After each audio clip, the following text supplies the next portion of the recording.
Eu tenho o prazer de receber neste segundo bloco do Gazeta Entrevista o presidente da Ordem dos Advogados do Brasil, Dr. Ofir Cavalcante, que é, inclusive, natural de Belém do Pará, da terra do Tucupi, como o nosso Acre, aliás, toda a nossa Amazônia. O presidente veio prestigiar a inauguração, na verdade, a instalação, o dia D, o dia da mudança da nova sede da seccional da OAB aqui no Acre, uma solenidade, aliás, muito prestigiada por várias autoridades e na qual o doutor Florindo Poerch, presidente, se emocionou. O barão quase que chora durante sua fala ali, durante o dia D, o dia da mudança. Doutor Ofir Cavalcante, muito boa noite, tudo bem? Boa noite, é um prazer muito grande, Alan, estar aqui com você. Prazer estar aqui com o senhor. Doutor Ofir, a OAB Acre, embora tenha sido a última a ser fundada no Brasil como seccional, é a primeira a receber essa nova sede, esse novo modelo de gestão da OAB no Brasil. Por que isso? Na verdade, havia um débito muito grande da advocacia brasileira para com a advocacia acreana. Era necessário que o Acre estivesse inserido dentro do sistema OAB, dentro do conceito desse sistema de defesa da sociedade, defesa da cidadania, do sistema de gestão, enfim. Houve uma mudança muito grande a partir da assunção do Florindo Poerch à presidência da OAB do Acre. Houve a mudança de costumes, de postura, houve uma nova OAB, mas faltava a casa para o advogado estar, para o advogado ser recebido, para que nós pudéssemos ter aqui no Acre também todas aquelas situações que no Brasil inteiro se proporciona ao advogado. Atualização profissional, a questão efetiva da melhoria da qualidade da advocacia, um tribunal de ética, enfim. Instalações apropriadas, inclusive para as reuniões. Para reuniões das comissões, para a reunião do próprio conselho pleno, gabinete odontológico, enfim, tudo aquilo que a advocacia brasileira tem e que a advocacia acreana não tinha. Portanto, esse é um resgate histórico para que o Acre possa cada vez mais participar desse sistema.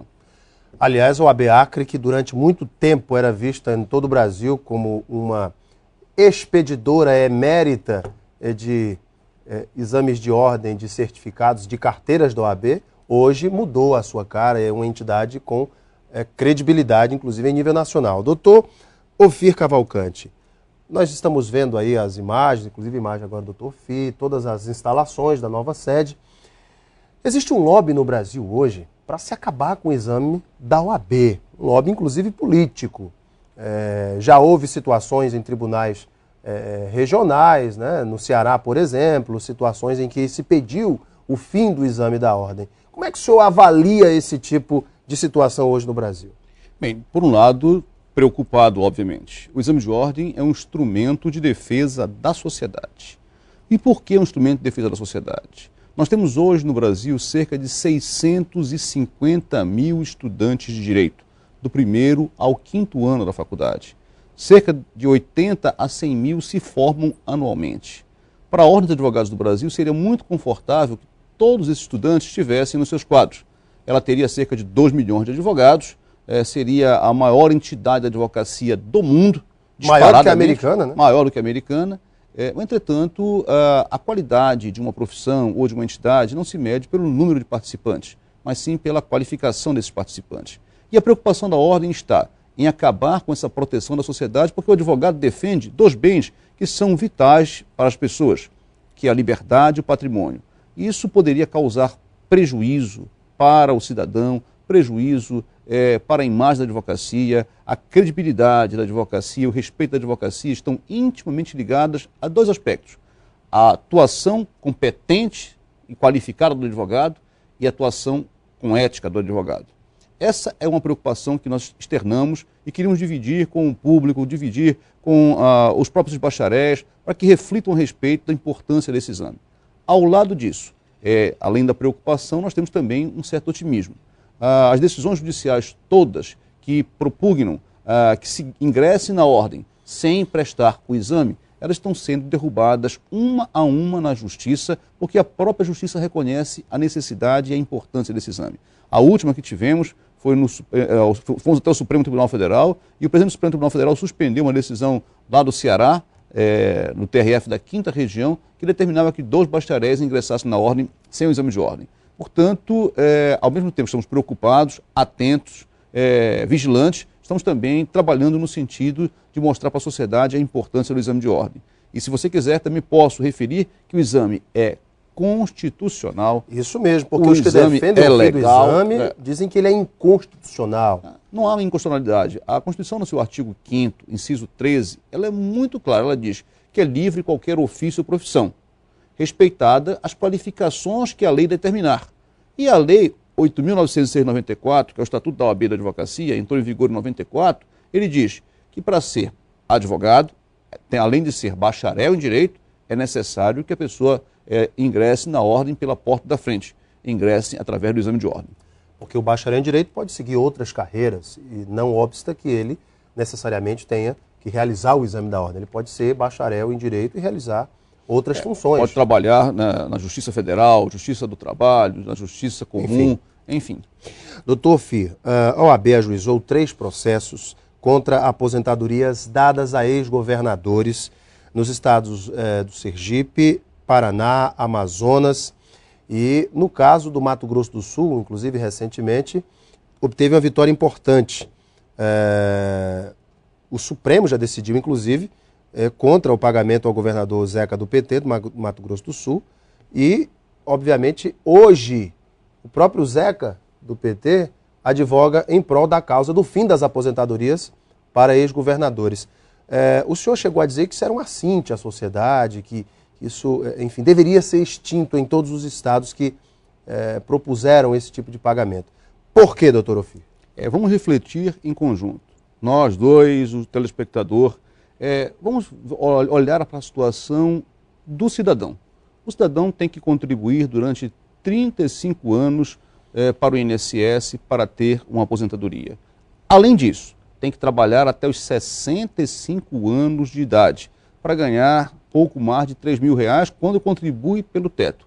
Eu indago, é justo para você, cidadão, ver alguém que foi governador, passou 1 mês, 6 meses, 4 anos, 8 anos, receber uma aposentadoria de mais de R$24.000. É o valor integral. Sem trabalhar, sem ter em nenhum momento prestado qualquer tipo de contribuição, é algo que efetivamente agride ao bom senso, representa um retrocesso ao princípio da moralidade pública e precisa ser corrigido. Ninguém aqui está fazendo nenhuma crítica pessoal a este governador ou aquele governador. Reconhece que muitas dessas pessoas prestaram um relevante serviço ao Estado. Mas o fato de ter prestado serviço ao Estado não significa que deva o Estado, ou seja, nós contribuintes, arcar até o fim da idade, até o fim da vida dessas pessoas e depois com as suas viúvas, com uma aposentadoria, com uma pensão. Isso efetivamente não é republicano, não é razoável e precisa ser corrigido. Por isso que a ordem em 2007 ajuizou essa ADIM em relação ao Zeca do PT, a legislação de Mato Grosso do Sul. Mato Grosso do Sul já não tem mais isso e agora já são 8 estados que já tiveram essa ação ajuizada. E eu tenho certeza que até junho do corrente ano, no mais tardar em agosto, nós teremos já um posicionamento definitivo do Supremo Tribunal Federal, que esperamos seja no mesmo sentido de todos os 4 precedentes que já existem no Supremo. Porque não é só Mato Grosso do Sul. Já decidiram assim no Amapá, já decidiram assim em Rondônia, em outros estados da federação. Por isso, vamos continuar nessa luta, porque uma luta não é mais da OAB, não é mais da Justiça, é da sociedade brasileira. O fim à extinção total da aposentadoria sem nenhum caso especial, como, por exemplo, o pagamento de pensão a viúvas, aos filhos de um ex-governador assassinado no exercício do cargo. Esse tipo de, digamos, situação específica pode ser contemplado, doutor? Na verdade, aí o que está se arguindo é a inconstitucionalidade abstrata. O que significa isso?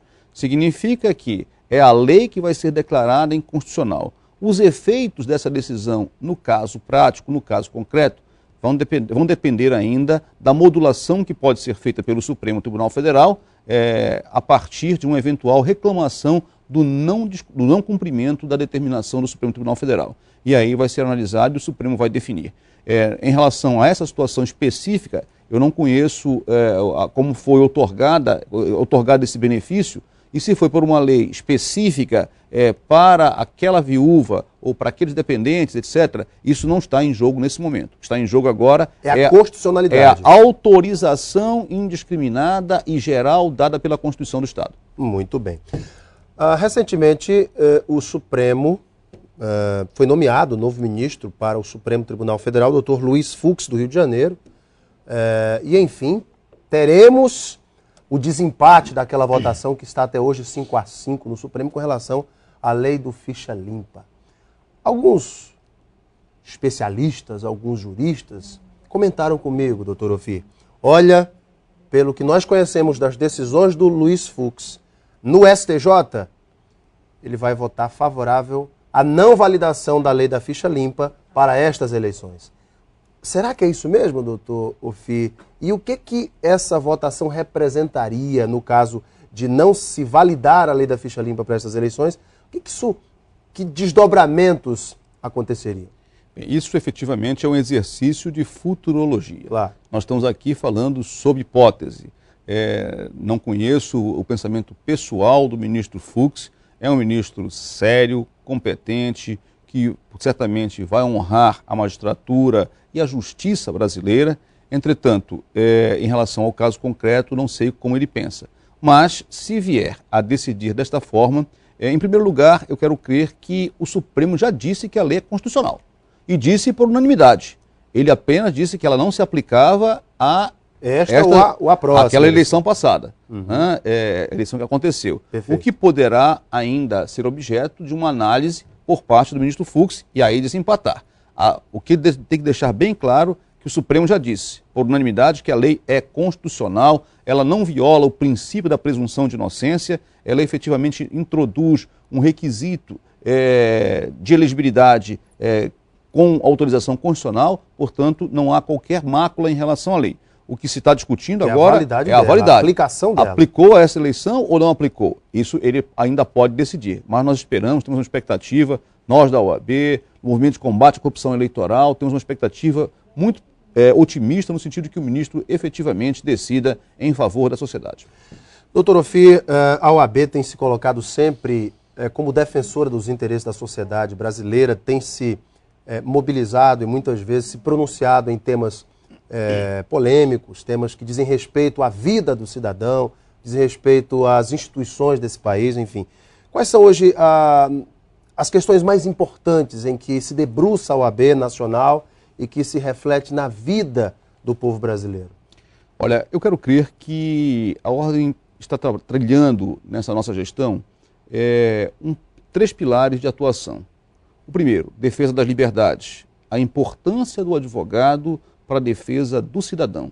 É fundamental que o advogado tenha reconhecido esse papel.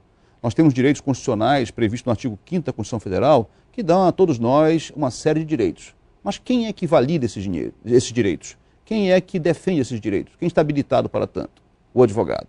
Ao lado disso, vivemos uma luta incessante por mais democracia. Estamos vendo aí na Líbia, estamos vendo no Egito, vendo no mundo inteiro, no Irã, uma vontade muito grande de ter democracia. E eu digo, isso está acontecendo em pleno século XXI. Efetivamente, a gente não sabe como vai acontecer no dia de amanhã, mas o mundo está mudando cada vez mais e mudando para inspirar maior democracia, inspirar e respirar maior democracia. E nós do Brasil precisamos também tornar essa nossa democracia política, que significa isso? A democracia que está inscrita na Constituição, garantindo todos esses direitos, numa democracia efetiva, uma democracia social, democracia que possa viabilizar cada vez mais a vida das pessoas, tendo um salário mínimo, por exemplo, uma discussão que está bem posta agora, né, bem atual, como efetivamente algo que represente aquilo que a Constituição determina, a saúde, habitação, alimentação, moradia, vestuário, enfim, tudo aquilo que a gente sabe que ele não representa hoje. Então é necessário que se avance. E ao lado disso, defesa das liberdades, democracia e é importante também a ética. A ética pública, ela é fundamental. O cargo público não pertence ao detentor do cargo, aquele que foi eleito. Ele tem só a posse. O dono desse cargo é a sociedade, é o povo. E esse merece respeito. Por isso nós não podemos abrir mão dessas 3 lutas, que são lutas incessantes e que a Ordem, quero crer, que continuará prestando um grande serviço ao país, um serviço à sociedade, se continuar batendo nesses pontos e trazendo consigo a sociedade. Nós nunca respiramos aqui no Brasil ares de mudança tão grandes como agora, no sentido da sociedade dizer para o homem público: espera, para um instantinho, isso não te pertence, isso pertence a nós todos brasileiros. Vamos cuidar melhor disso aqui. Conversei com o doutor Ofir Cavalcante, presidente nacional da OAB. Doutor Ofir, foi um prazer imenso tê-lo aqui. Foi muito obrigado. Uma honra muito grande estar aqui com você. Espero tê-lo aqui com todos os nossos amigos acreanos. Em outras oportunidades, viu? Com certeza. Doutor Ofir Cavalcante, presidente nacional da OAB. Daqui a pouco nós voltamos para a sequência do Gazeta Entrevista. Até já.